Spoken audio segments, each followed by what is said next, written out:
Alrighty, folks. I don't know about you, but I got to catch up on all of the major headlines that were broken at Resi Day. Lots of stuff to talk about, but first we got to talk about Bill Pulte. Bill Pulte has been in the news here recently. He most recently talked about a 50-year mortgage, and then just yesterday broke that portable mortgages are something they're looking at. Lance, amazing get Mr. Pulte at the event. What was that like, and what are all the new things that broke at Resi Day? Yeah, so at Resi Day, which we had it on Friday, November 7th in New York City, Bill Pulte, the director of FHFA, he had to pull out. He wasn't going to be able to do it. And so I had to do my presentation that was going to be at the end. I had to do it at the beginning. And then as I walk off the stage, Bill's on the video screen. And so we were able to have a conversation with him. He made a little bit of time. I'd say the majority of the conversation, it's kind of like what you're used to hearing Bill say. You know, he went after Jerome Powell. He called him a maniac 3 times at Resi Day. He then went at the builders for like hoarding the lots. Yeah. I have a bit of a different view there, but and so he goes through his conversation, and he at the beginning, Anthony, my business partner Anthony Pompliano, had asked him about Fannie Mae and Freddie Mac, but he kind of diverted the conversation a little bit. So I went up to whisper to Anthony, and I was like, hey, ask him blah, blah, about the conservatorship. Anthony asks him again, and he says, Fannie and Freddie will remain in conservatorship. So they're going to remain. And the reason that matters for the housing sector is it takes off the uncertainty of if they were to leave conservatorship, could it push up mortgage rates? Absolutely. So that's really what I was cared to find out. Like that 30, 50 basis points of risk, is it still there? And it's off the table, according to Nice. That's breaking news, because there's a lot of people talking about them going public. Bill Ackman being one of the largest shareholders talking about that. But the fact that he comes out at Resi Day and says, you know, it's not going to happen, they're going to stay, is good news. There has to be 30 to 50 basis points of risk that would be added if they're out of conservatorship. So that's breaking news. Nice work. Then he proceeded to say, instead, what they would do is sell up to 5% of their stock. There is already some of their shares that are out there. Yeah. Sell 5 to 6%. That's kind of like what they've talked about as going public or IPO. It's selling some fraction of their shares, but keeping them in conservatorship. And he said that Trump would make a decision within the next, I think he said few months or few weeks. Okay. So it is on the table now in terms of what they're going to do. But I think that the risk for the sector is been pulled back from that. I agree. So I think that's good. That was important. The other thing is they had talked about, the fact that Fannie and Freddie could take stakes in tech companies. I saw that. And he kind of brought up the Intel deal. I don't know what that means. I don't know which companies. I kind of have a little bit of a speculation, but I'm not going to say. Come on, Lance! It's just us and 1,000 people on the internet. Come on. So I don't know what he meant by that. I don't know how much impact that has to housing. I think that is a little bit, I think it's something outside of housing, just as an economic thing to kind of keep a radar on. Is like, is the government going to do more of these types of deals? That kind of has a China-y feel, right? Yeah. And, so that's kind of a little bit of a, it's picking winners and losers, which is not something you want the government doing. That's a big no-no. Be nervous about it. Yeah. And so for housing, I don't think it has a big impact, but it's kind of concerning, right? It's I agree. Attention on. And that was the Resi Day news. Then the next morning, and so I took my whole family to New York, my wife, my 3 kids, and, the deal was after Resi Day, Saturday, Sunday for the family, we wake up in the morning, and of course, Bill had tweeted out a subtweet of Trump, and it had said something about like great American presidents, FDR, 30-year mortgage, Donald Trump, 50. And then Bill says, he didn't say we're looking into this. He doesn't say we're thinking about it. He says we're moving to. And so the internet blows. And so I ran a poll on my audience, and my audience, I would describe them as all over the political spectrum, right? Maybe on Twitter it leans a tad more to conservative or right on Twitter now, but but when you polled the audience, it was 80% were unfavorable to it. So it's unfavorable. Yes. Okay. So people were upset across different political views, right? Concerned. And I think a lot of the public pushback is the psychological part of just the number going from 30 years to 50 years. There's something just aspirational about not having a mortgage, all of that. I dug into the numbers and kind of really wanted to just have a very number driven like view of this, because I just needed to dive in deeper before I wrote too much about it. So I spent the past few days doing some analysis, and some of the things that I found, and I could share my screen if we're good. Yeah, you can do that. Share. I always click the exit like I'm about to exit it, and then okay.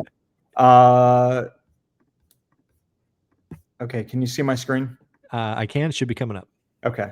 The first thing to note is that the longer the term, the higher the rate for mortgage. Of course. Yes. A 50-year mortgage would come with some type of higher rate. Since 1991, the 30-year fixed mortgage rate has been 57 basis points higher than the 15 mortgage rate. Great data. That was really something key to start off the thinking about it. Yep. Logan Odeshami, housing analyst at Housing Wire, he thinks it would be 52 to 57 basis points. Some other people are speculating online because the 20-year treasury isn't that much different than the 30-year.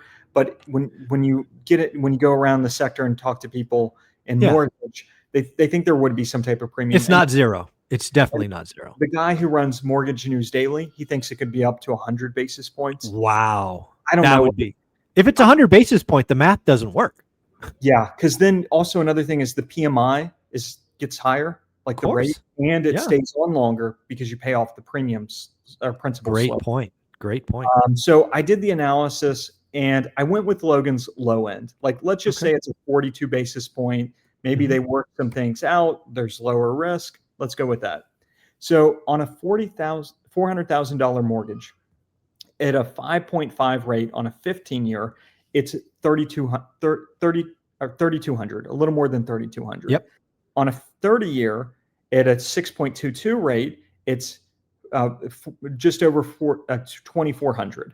And then at a 50-year, it's 6.64. It's about $2,300. So there's about $150 drop here. Now that doesn't factor in the PMI, and the PMI, because the PMI rate on a 30-year is higher than a 15-year. And so the 50-year would be higher than the 30-year, and it would stay on longer because you're paying off principal slower. So when you run the numbers, what you find, and this is my core view, is that the 30-year fixed mortgage rate is actually a sweet spot.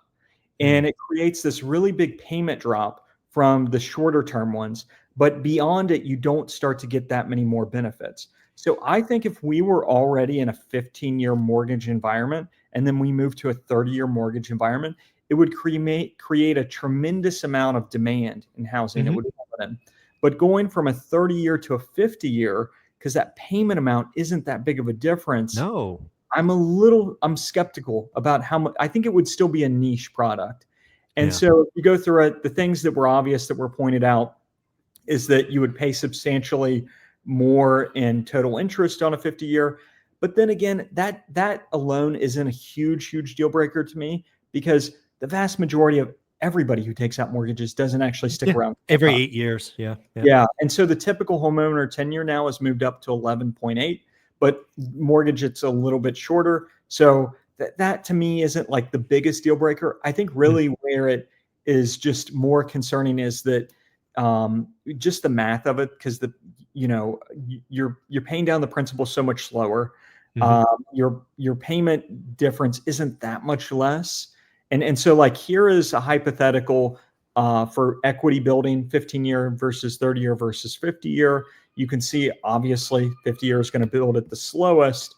And then let's say you take the payment difference and you invest it into the stock market. Oh, look at you. It's still within 10 years, didn't cover, it narrows it, but it's still down. And so I think that here's my big thing with it is I think that this product would be niche no matter what if it were Okay. rolled out. I think people would still lean into the 30-year.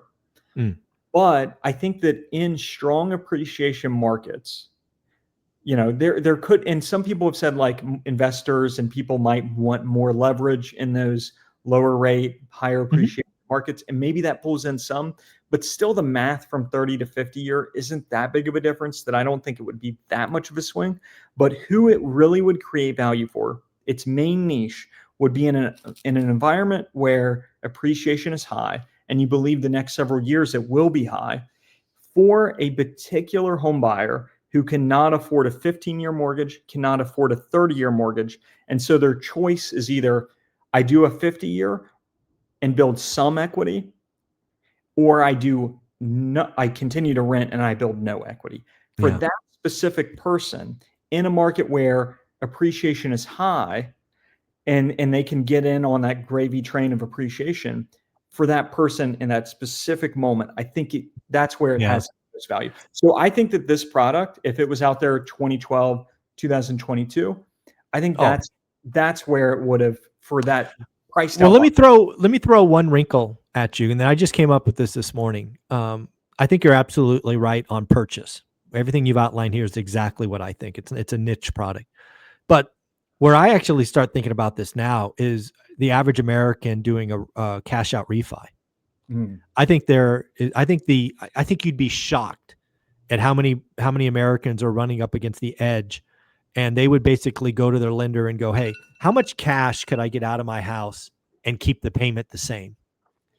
Right? Because in theory, if they're already paying $2,200 a month and they just stretch the term out, they could in theory get 30, 40, 45 grand and their payment doesn't change. So I actually think the 50-year would be more impactful on refis than purchases, is what I'm thinking this morning. Yeah, but now there still becomes the problem of like, so many people have that pool that would be eligible to tap the equity. So many of them have the lower rates. And so going to these higher rates would create a huge, I agree. When I think about the average consumer, that's what freaks me out is the average consumer is like, I need some money. I need to do this. I need to do that. I'm just going to go get a 50-year because I'm going to get 40 grand and nothing. They're going to tell themselves nothing changes. So, okay. So let me go. So I think what would happen for that person is their payment might still go up, but for them, they were already going to do that cash out because they're in desperation and take the higher payment potential. But now this kind of helps it to make it to where that payment jump is less than the payment shock is not as much. Yeah. Yes, is not as much, right? So it would be like that would be a desperation. It would be, and I think you'd be shocked. I think maybe I would be shocked. I bet you if you ran the 50-year mortgage for 2 years, I think you would see a disproportionate amount of refis into 50 than purchases with 50. I think refis would be higher. Just my wild guess. Interesting. Yeah. No. Yeah.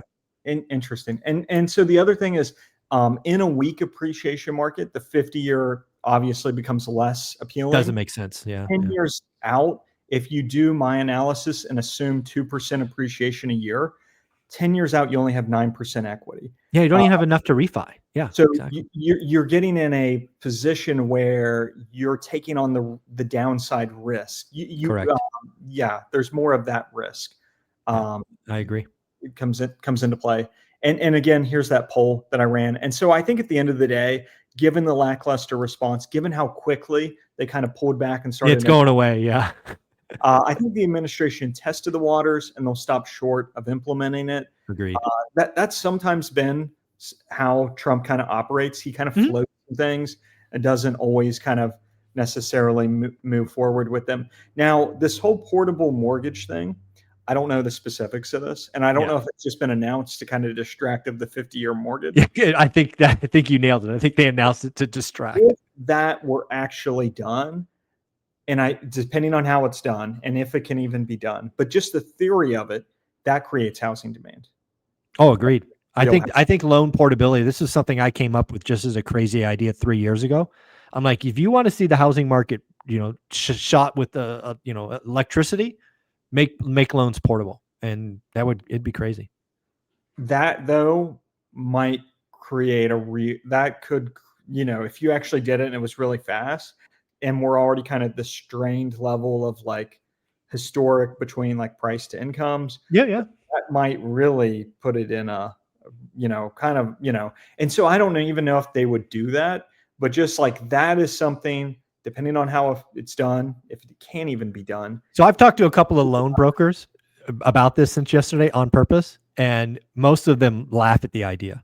They say that they say that we've talked about loan portability in the US for the last 20 years in private meetings, and everybody just laughs. It's just not coming, is what they're saying. So it's and so I'm very skeptical of it. It's just like kind of laying out, like, I think the 50-year, even if done, niche, probably not that much demand given this current backdrop, right? Where you're kind of looking at less appreciation, right? Yeah. Compared to like the previous decade. And then if you look over a portable though, I don't know if that could even be done, but if it were, that's real housing demand. Folks, at the end of the day, Lance runs an amazing event, Resi Day, but it's really a cumulation of Resi Club analytics in his weekly content. Lance, where can people get that? Yeah, so go to resiclubanalytics.com, put in your email. You can get signed up for my free newsletter. At the moment, my subscription is kind of moving more from like B2C to B2B. I will at some point roll back out a B2C to consumer product. But if you kind of want in this last minute before it kind of jumps, it's fully B2B, email me, Lance at Resi Club Analytics, and I could give you a deal. Awesome. Lance, you're amazing. Take care. Talk to you next week. Bye.